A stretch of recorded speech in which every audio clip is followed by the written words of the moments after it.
Who gets to decide what is important for crypto? By www.profitableinvestingtips.com. The presidential election season is upon us. Republicans who want to oppose President Biden are rolling out their position papers. As expected, someone has just released their plan for the future of cryptocurrencies. Any and all ideas are debatable in a free society. However, what comes to mind for us is this. Who gets to decide what is important for crypto and how it may or may not affect our pocketbooks and American society? How about deregulation of crypto and gutting the SEC as well?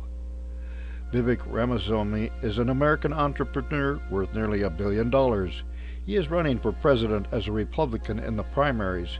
He gets about 5% of potential Republican votes in the polls, which sadly for him is down from about 12% 3 months ago. Like a lot of supposedly self-made millionaires and billionaires, he is pretty negative on regulation of anything that he personally is involved in.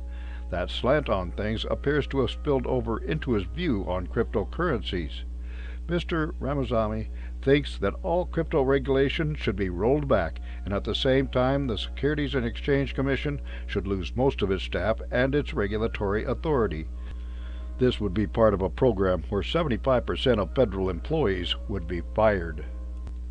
What should folks who get swindled during crypto winter think of Mr. Ramasamy and his proposals?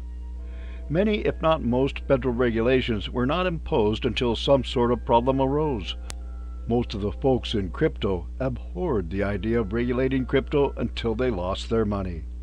Now many are true believers. The basic reason why the USA elects its officials is that we learned long ago that when folks like kings remain in power forever and ever, they screw up. The USA has endured for more than 2 centuries despite a lot of occasional stupidity and corruption because we get to throw the bums out.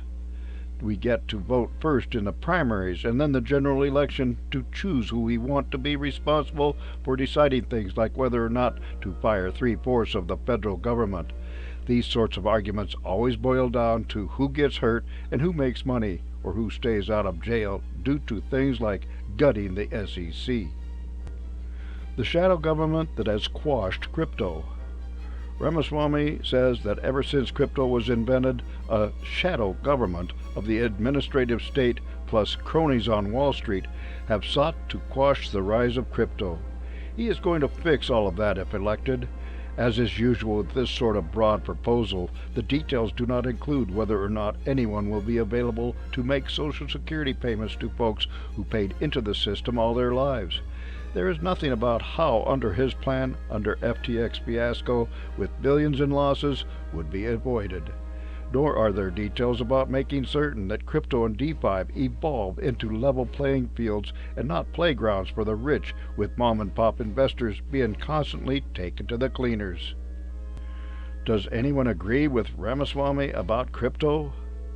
The main issues in the coming election for president, all representatives and a third of the U.S. Senate, include how folks perceive the economy, spending money helping to defend Ukraine, Israel, and maybe Taiwan, as well as the right of a woman to control her own body in regard to abortion. Crypto issues for most folks fall far below these other issues in voters' minds. Thus, anyone who wants to change the crypto regulatory arena needs to frame the issue in terms of a shadow government boogeyman in Washington. Pampered government workers are a favorite theme, as well as is unspecified corruption somewhere or other. Nobody else on the Republican side of the aisle is going this far. How do we decide in how a free society will affect crypto? The USA does not have a pure democracy where every one of our 360 million citizens votes on every single decision. We have a representative democracy where we elect representatives to make decisions. These decisions include choosing who works in the administrative arm of the government and which rules and regulations they enforce. When it becomes apparent that the current government is not dealing effectively with an issue, we have the opportunity to vote them out of office. Thus, folks who want to promote their own special interests need to get the attention of the people in order to get their representatives elected. We, the people, then decide on the merits of ideas like firing 3/4 of the federal workforce and letting the next FTX mess occur without having done anything to stop it. For more insights and useful information about investments and investing, visit www.profitableinvestingtips.com.